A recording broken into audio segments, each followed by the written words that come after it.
ओम नमः शिवाय। नमस्कार दोस्तों, स्वागत है आप सभी का हमारे चैनल भक्ति ज्ञान में। दोस्तों, आज मैं आपको 16 सोमवार व्रत की कथा सुना रहा हूँ। मृत्यु लोक में विवाह करने की इच्छा करके एक समय श्री भूतनाथ महादेव जी माता पार्वती के साथ पधारे। वहां वे भ्रमण करते करते विदर्भ देशांतर्गत अमरावती नाम के अतीव रमणीक नगरी में पहुंचे। अमरावती नगरी अमरपुरी के सदृश सब प्रकार के सुखों से भरपूर थी। उसमें वहां के महाराज का बनाया हुआ अति रमणीक शिव जी का मंदिर बना था। उसमें भगवान शंकर भगवती पार्वती के साथ निवास करने लगे। एक समय माता पार्वती प्राणपति को प्रसन्न देखकर मनोविनोद करने की इच्छा से बोली, हे महाराज, आज तो हम तुम दोनों चौसर खेलेंगे। शिव जी ने प्राण प्रिया की बात को मान लिया और चौसर खेलने लगे। उसी समय इस स्थान पर मंदिर का पुजारी ब्राह्मण मंदिर में पूजा करने को आया। माता जी ने ब्राह्मण से प्रश्न किया कि पुजारी जी, बताओ कि इस बाजी में हम दोनों में किसकी जीत होगी। ब्राह्मण बिना विचारे शीघ्र बोल उठा कि महादेव जी की जीत होगी। थोड़ी देर में बाजी समाप्त हो गई और पार्वती जी की विजय हुई। अब तो पार्वती जी ब्राह्मण को झूठ बोलने के अपराध के कारण श्राप देने को उद्यत हुई। तब महादेव जी ने पार्वती को बहुत समझाया, परंतु उन्होंने ब्राह्मण को कोढ़ी होने का श्राप दे दिया। कुछ समय बाद पार्वती जी के श्रापवश पुजारी के शरीर में कोढ़ पैदा हो गया। इस तरह पुजारी अनेक प्रकार से दुखी रहने लगा। इस तरह के कष्ट भोगते हुए जब बहुत दिन हो गए तो देवलोक की अप्सराएं शिव जी की पूजा करने उसी मंदिर में पधारी और ब्राह्मण के कष्ट को देखकर बड़े दया भाव से उससे रोगी होने का कारण पूछने लगी। पुजारी ने निसंकोच सब बातें उनसे कह दी। वे अप्सराएं बोली, हे पुजारी, अब तुम अधिक दुखी मत होना। भगवान शिव जी तुम्हारे कष्ट को दूर कर देंगे। तुम सब व्रतों में श्रेष्ठ 16 सोमवार का व्रत भक्ति भाव से करो। तब पुजारी अप्सराओं से हाथ जोड़कर विनम्र भाव से 16 सोमवार व्रत की विधि पूछने लगा। अप्सराएं बोली कि जिस दिन सोमवार हो उस दिन भक्ति के साथ व्रत करें। स्वच्छ वस्त्र पहने, आधा सेर गेहूं का आटा लें, उसके 3 अंगे बनावें और घी, गुड़, दीप, नैवेद्य, पुंगीफल, बेलपत्र, जनेऊ का जोड़ा, चंदन, अक्षत, पुष्प आदि के द्वारा प्रदोष काल में भगवान शंकर का विधि से पूजन करें। तत्पश्चात अंगाओं में से एक शिव जी को अर्पण करें, बाकी 2 शिव जी का प्रसाद समझकर उपस्थित जनों में बांट दे और आप भी प्रसाद लें। इस विधि से 16 सोमवार व्रत करें। तत्पश्चात 17वें सोमवार के दिन पाप से पवित्र गेहूं के आटे की बाटी बनावे। तदनुसार घी और गुड़ मिलाकर चूरमा बनावे और शिव जी का भोग लगाकर उपस्थित भक्तों में बांटें। पीछे आप कुटुंब प्रसादी लें तो भगवान शिव जी की कृपा से उसके मनोरथ पूर्ण हो जाते हैं। ऐसा कहकर अप्सराएं स्वर्ग को चली गईं। ब्राह्मण ने यथाविधि 16 सोमवार व्रत किया तथा भगवान शिव जी की कृपा से रोग मुक्त होकर आनंद से रहने लगा। कुछ दिन बाद फिर वहां पर शिव जी और पार्वती जी उस मंदिर में पधारे। तब ब्राह्मण को निरोग देखकर पार्वती जी ने ब्राह्मण से रोग मुक्त होने का कारण पूछा तो ब्राह्मण ने 16 सोमवार व्रत कथा कह सुनाई। तब तो पार्वती जी अति प्रसन्न होकर ब्राह्मण से व्रत की विधि पूछकर व्रत करने को तैयार हुई। व्रत करने के बाद उनकी मनोकामना पूर्ण हुई तथा उनके रूठे पुत्र स्वामी कार्तिकेय स्वयं माता के आज्ञाकारी पुत्र हुए। परंतु कार्तिकेय जी को अपने विचार परिवर्तन का रहस्य जानने की इच्छा हुई और माता से बोले, हे माता जी, आपने ऐसा कौन सा उपाय किया जिससे मेरा मन आपकी ओर आकर्षित हुआ। तब पार्वती जी ने वही 16 सोमवार व्रत की कथा उनको सुनाई।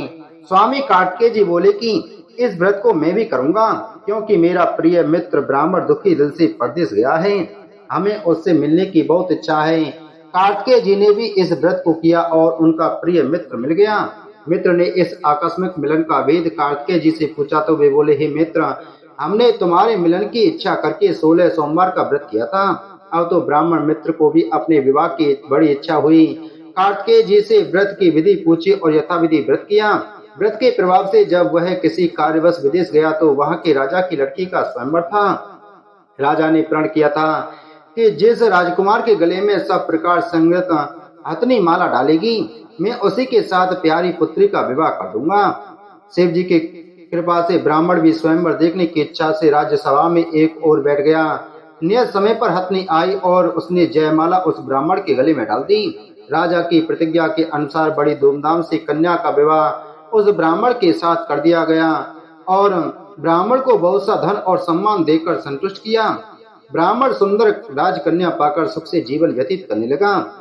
एक दिन राजकन्या ने अपने पति से प्रश्न किया, हे प्राणनाथ, आपने ऐसा कौन सा भारी पुण्य किया जिसके प्रभाव से हथनी ने सब राजकुमारों को छोड़कर आपको वरण किया?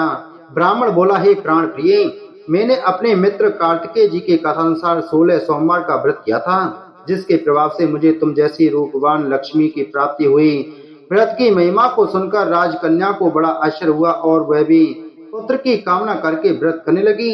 शिव जी की दया से उसके गर्भ से एक अति सुंदर, सुशील, धर्मात्मा और विद्वान पुत्र उत्पन्न हुआ। माता पिता दोनों उस देव पुत्र को पाकर अति प्रसन्न हुए और उसका लालन पालन भली प्रकार से करने लगे। जब पुत्र समझदार हुआ तो एक दिन अपनी माता से प्रश्न किया कि माँ, तूने कौन सा तप किया है जो मेरे जैसा पुत्र तेरे गर्भ से उत्पन्न हुआ? माता ने पुत्र का प्रबल मनोरथ जान के अपने किए हुए 16 सोमवार व्रत को विधि सहित पुत्र के सामने प्रकट कर दिया। पुत्र ने ऐसे सरल व्रत को, जो सब तरह के मनोरथों को पूर्ण करने वाला है, सुना तो वह भी इस व्रत को राज्य अधिकार पाने की इच्छा से सोमवार को यथाविधि व्रत करने लगा। उसी समय एक देश के वृद्ध राजा के दूतों ने आकर उसको एक राजकन्या के लिए वरण किया। राजा ने अपनी पुत्री का विवाह ऐसे सर्वगुण संपन्न ब्राह्मण युवक के साथ करके बड़ा सुख प्राप्त किया। वृद्ध राजा के दिवंगत हो जाने पर यही ब्राह्मण बालक गद्दी पर बिठाया गया, क्योंकि दिवंगत भूप के कोई पुत्र नहीं था। राज्य का अधिकारी होकर भी वह ब्राह्मण पुत्र अपने 16 सोमवार के व्रत को करता रहा। जब 17वां सोमवार आया तो विप्र पुत्र ने अपनी प्रियतमा से सब पूजन सामग्री लेकर शिवालय में चलने के लिए कहा, परंतु प्रियतमा ने उसकी आज्ञा की परवाह नहीं की। दास दासियों द्वारा सब सामग्रियां शिवालय भिजवा दी और आप नहीं आई। जब राजा ने शिव जी का पूजन समाप्त किया तब एक आकाशवाणी राजा के प्रति हुई। राजा ने सुना, हे राजा, अपने इस रानी को राजमहल से निकाल दे, नहीं तो तेरा सर्वनाश कर देगी। वाणी को सुनकर राजा के आश्चर्य का ठिकाना नहीं रहा और तत्काल ही मंत्रणा गृह में आकर अपने सभासदों को बुलाकर पूछने लगा कि हे मंत्रियों, मुझे आज शिव जी की भविष्यवाणी हुई है कि राजा, तू अपनी इस रानी को निकाल दे, नहीं तो ये तेरा सर्वनाश कर देगी। मंत्री आदि सब बड़े विस्मय और दुखी में डूब गए, क्योंकि जिस कन्या के साथ राज्य मिला है राजा उसी को निकालने का जाल रचता है, यह कैसे हो सकेगा। अंत में राजा ने उसे अपने यहाँ से निकाल दिया। रानी दुखी हृदय भाग्य को कोसती हुई नगर के बाहर चली गई।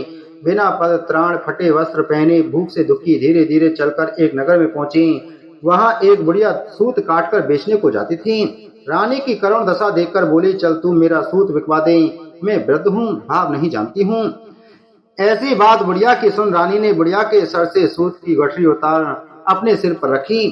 थोड़ी देर बाद आंधी आई और बुढ़िया का सूत पोटली के सहित उड़ गया।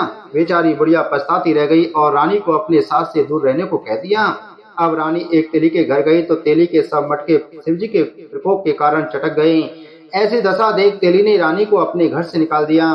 इस प्रकार रानी अत्यंत दुख पाती हुई सरता के तट पर गई तो सरता का समस्त जल सूख गया। तत्पश्चात रानी एक वन में गई। वहां जाकर सरोवर में सीढ़ी से उतरकर पानी पीने को गई।